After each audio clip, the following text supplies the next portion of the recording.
లేదు, తేదీలు మీరు ప్రకటించుకున్నారు, మేము ఎక్కడ తేదీలు చెప్పలేదు.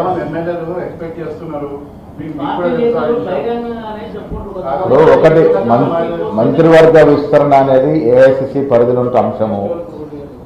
నాకు తెలిసినంత వరకు 6 స్థానాలు ఉన్నాయి. చాలామంది పోటీ పడుతున్న సందర్భం. మంత్రివర్గ విస్తరణ చేయడం అనేది కొంత ఇబ్బందులు ఉన్నాయి.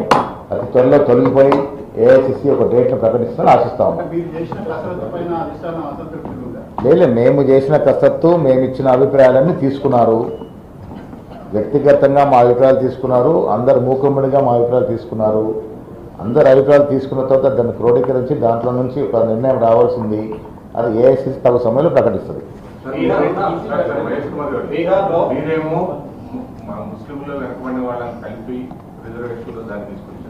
బీజేపీ వాళ్ళు కేంద్రంలో అధికారంలో బీజేపీనేమో ముస్లింలు ఉంటే చేయవాలి అంటే ఓవరాల్ మరి బీసీలకు రిజర్వేషన్లు పొందే ఫలాలు అందేటువంటి అవకాశం ఏ రకంగా? లేదా ఇప్పుడు ముస్లిం సాకుతో యావత్ దేశంలో ఉన్నటువంటి బీసీని, ముఖ్యంగా తెలంగాణ బీసీని అన్యాయం చేసే దిశగా బీజేపీ ప్రయత్నం చేస్తూ ఉంది. వారు చిత్తశుద్ధి లేదు కాబట్టి, ఒక సాకు కావాలి కాబట్టి ముస్లింలు అడ్డం పెట్టుకొని ముందుకు పోతా ఉన్నారు. ఇప్పుడు ముస్లింలో గుజరాత్లో కూడా ముస్లింలకి ఓబీసీ రిజర్వేషన్ ఉంది.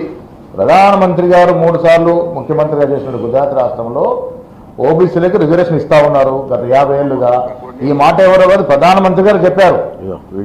వీడియోలో ఉంది, ప్రధానమంత్రి గారు చెప్పారు ఈ వీడియోలో. मुस्लिम संप्रदाय 70 जातियां ऐसी हैं जो ओबीसी है, और मेरे गुजरात में जब मैं था उनको ओबीसी की कैटेगरी में बेनिफिट मिला, लेकिन कभी मैं मीडिया में नहीं देखा।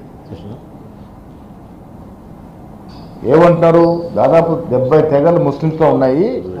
మా గుజరాత్లో వారు రిజర్వేషన్ ఫలాలు అందుకుంటూ ఉన్నారు. నేను ముఖ్యమంత్రిగా చేసిన సమయంలో వాళ్ళకి అందుతూ ఉన్నాయి, కానీ నేను ప్రచారం చేసుకోలేదని మాట చెప్పినారు. అంటే వారు గుజరాత్లో ముస్లింలకి రిజర్వేషన్ ఉండొచ్చు, తెలంగాణ ముస్లింలకు మాత్రం ఉండకూడదు. వారి ఉద్దేశం అది.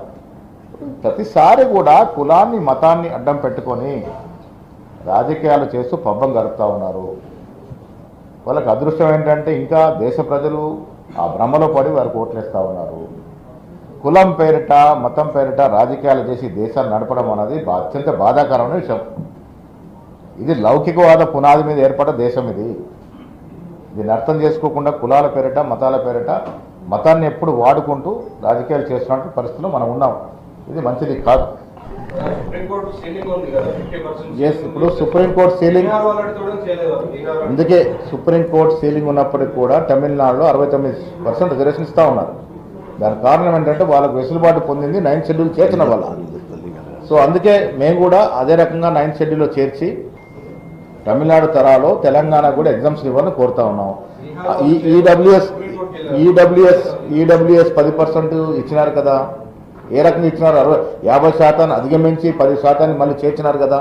ఇప్పుడు 60%కి వచ్చింది కదా. ఒక రకంగా సుప్రీంకోర్టు క్యాప్ డైల్యూట్ అయినట్టే కదా. ఆ దశగానే మేము ఇచ్చిన రిజర్వేషన్ 42% పెంచి తమిళనాడు త్వరలో తెలంగాణలో రిజర్వేషన్ కావాలని కోరుతా ఉన్నాము.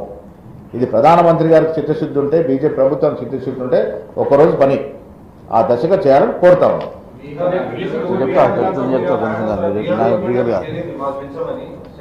బీహార్లో కూడా కుల సర్వే చేసి టేబుల్ చేయలేకపోయినారు. మేము టేబుల్ చేసినాము.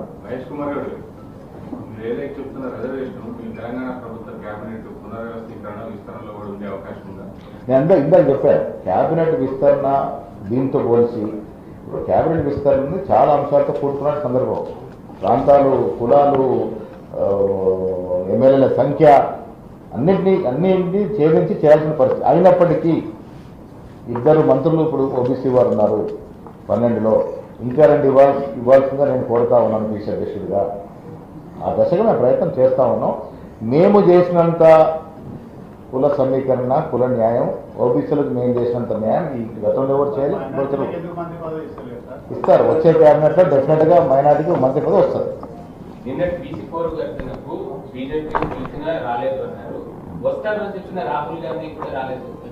రాహుల్ గాంధీ గారు వస్తున్నారని మేము ఎప్పుడు చెప్పలేదు. ఆహ్వానం మాత్రం ఇచ్చినాము. నిన్న మీరు చూసినారు, వక్ఫ్ బిల్లు వల్ల రాత్రి 3 గంటల వరకు పార్లమెంట్ నడిచింది. ఇవాళ మేము రాహుల్ గాంధీ కలిసినప్పుడు మీరు వస్తారని ఆశించినామని అన్నప్పుడు ఆయన ఒక మాట అన్నాడు, yes I try but I was so hectic in the parliament yesterday there was important bill, I was so hectic అనే మాట కూడా చెప్పడం జరిగింది. సో వచ్చినా రాకున్నా వారి ఒక మాట ఒక ఆశ్వాసం మాకు ఇచ్చినారు, yes you have done an excellent job. మీరు తెలంగాణ నుంచి అంత దూరం నుంచి ట్రైన్లో 36 గంటలు ప్రయాణం చేసి ఇంత దూరం వచ్చారు, 1500 నుంచి 3000 మధ్యన. నాకు సంఘీభావం ఉంది, మీకు పరిపూర్ణ మద్దతు ఉంది అని. వారే కదా ఛాంపియన్ దీనికి. అసలు ఈ కుల సర్వే కారకుడే ఆయన. సార్ నిన్న బిల్లు పెడుతున్నారు, వీక్ ఉన్నదని 12 గంటల నుంచి దాదాపు 1 గంట 2 గంటల వరకు రాహుల్ గాంధీ సభలో లేదు. జంతర్ మంతర్ పెద్ద దూరం లేదు. వీళ్ళు ఆయన ఒక ప్రతిపక్ష నాయకుడికి